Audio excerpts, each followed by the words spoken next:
మీది ఏ నియోజకవర్గం అండి? యలమంచిలి నియోజకవర్గం, మీదే మండలం?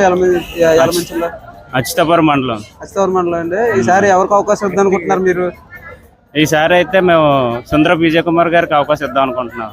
ఎందువల్లంటే ఇక్కడ చేసేది గత పాలనలో చూసాం, 2019 నుంచి ఎలక్షన్ చూసాం. పరిపాలన విధంగా వస్తే ఏ విధంగా కూడా అసలు ఏమీ లేదు. కన్నబాబు దగ్గరికి వెళ్తే ప్రతి ఒక్కరిని హెలే అనేసి గసిరీయడం అన్ని చేస్తూ ఉంటాడు. కూడి మడకలు అంటే చాలా చులకనగా చూసి వాళ్ళకి అలా చెప్పకూడదు, చాలా మొదటగా చెప్పాలి. ఆ ఏటని గసిరీయడం, ఎలా అనడం.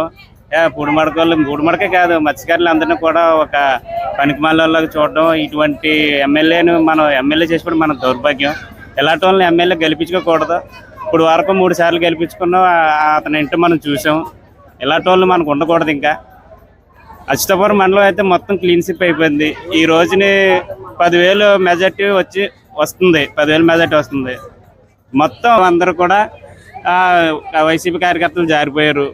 ఇక్కడ చూస్తే ఉమ్మడి అభ్యర్థి కూటమిలోనే విజయ్ కుమార్ కన్ఫామ్ గా గెలుస్తున్నాడు. ఎంపీ ఓటు ఎవరికి ఇద్దాం? MP vote